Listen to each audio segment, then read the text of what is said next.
प्रश्न आए या क्या विचार आया जब आपने पहली बार वो तस्वीरें देखी?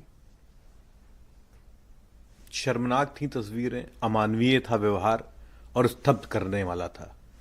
मैं अपनी बात एक पुरानी घटना आपको सुनाकर शुरू करूंगा।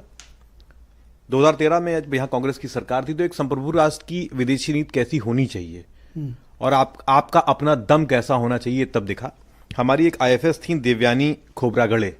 दिसंबर 11 2013 को उनका एक डोमेस्टिक हेल्प को लेकर मुकदमा हुआ और उनको गिरफ्तार कर लिया गया और स्ट्रिप सर्च जैसे घटिया जो अमानवीय है उससे उनको गुजरना पड़ा, उनको बंद रखा गया। तुरंत मनमोहन सिंह जी ने स्ट्रांग ऑब्जेक्शन किया। दिसंबर 17 को यूएस एम्बेसी के बाहर जो सुरक्षा थी वो हटा ली गई। कहाँ? नई दिल्ली में? नई दिल्ली में हटा ली गई। इतना ही नहीं, यूएस कॉन्सुलेट में काम करने वाले सारे लोगों की सैलरी स्लिप मांग ली गई, उनके आईटी के इनकम टैक्स की जांचें शुरू हो गई। एम्बेसी के एम्प्लॉइज को जितना भी कंसेशनल सामान जाता था सब बंद कर दिया गया और भी कई काम थे जो हुए।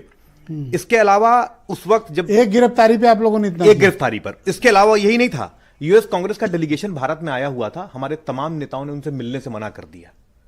प्रोटेस्ट इतना तगड़ा था कि नाक के बल आके गिरे। मुझे याद है वो उस वक्त मीडिया में देवयानी इशू और जॉन केरी और वेंडी शर्मन ने माफी मांगी दिसंबर 18-19 में, मतलब 4-5 दिन बीतते बीतते माफी देखिए। लेकिन बात यहीं खत्म नहीं होती है। विडंबना ये देखिए कि आज जो जयशंकर जी अमेरिका के विदेश मंत्री की तरह भाषण दे रहे हैं, उस वक्त ये हमारे एम्बेसडर थे। और सरकार का फर्क देखिए कितना पड़ता है कि उस वक्त ये उस घटना को गलत ठहरा रहे थे और अमेरिका पर दबाव बना रहे थे, जो आज राज्यसभा में खड़े होकर अमेरिका के वित्त क्या कार्रवाई होनी चाहिए? अमेरिका को जवाब कैसे दिया जाना चाहिए? मैंने आपको गिना तो दिया। और इस मामले में देश के साथ इकट्ठा हुई आप लोग। एक महिला की बेइज्जती पर किस तरीके से आप ये कह सकते हैं कि साहब ये लोग तो इलीगल हैं। तो क्या ये इलीगल माइग्रेंट्स जो हैं, जिन्होंने कोई क्रिमिनल एक्ट नहीं किया है, ये क्रिमिनल एक्ट नहीं किया है, ये सिविल वायलेशन किया होता तो अमेरिका की जेलों में ठूस दिए गए। सिविल वायलेशन किया ना इन्होंने। हाँ। आप इनको मानवीय तरीके से भेज सकते थे, पहली बात। दूसरी बात, नाकारापन तो आपके अपने यहां है। आपने क्यों नहीं अपना प्लेन भेज के मंगवा लिया? कोलंबिया जैसा छोटा सा देश, जब अमेरिका ने कहा कि हम इनको भेजेंगे अपने आर्मी के विमान से, उन्होंने साफ मना कर दिया। छोटा सा देश है, उनके प्रेसिडेंट ने कहा मैं अपना विमान भेजता हूं और हमारे लोग सम्मान से आएंगे।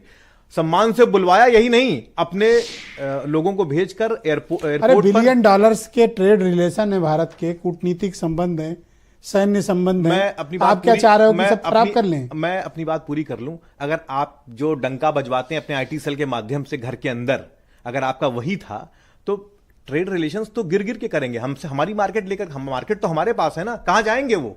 खाली एक तरफा सौदा नहीं है, ये दो तरफा सौदा है कि हम सिर्फ उनके ऊपर डिपेंडेंट हैं, वो भी हमारे ऊपर डिपेंडेंट है। दिक्कत इस बात की हमारी रीढ़ की हड्डी टूट गई और कमजोर हो गई है, तो हम डरे सहमे से हैं। प्रधानमंत्री जी के मुंह से एक आवाज नहीं निकल रही है। जब 5 को 104 लोग यहां पर आ रहे थे तो गंगा की सैर कर रहे थे वो। अरे आप कैसे सनातनी हैं कि आपके सनातनियों का उसमें, जिसमें महिलाएं शामिल थी, उनका अपमान हो रहा था, अमानवीय व्यवहार हो रहा था और आप शांत बैठे हुए हैं। और इतना ही नहीं है ब्रिजेश जी, इनके आईटी सेल के लोग, आपको पता है, अपने ही लोगों के खिलाफ, इतने बेगैरत हैं, अपने ही लोगों के खिलाफ लिख रहे हैं। Thank you sir.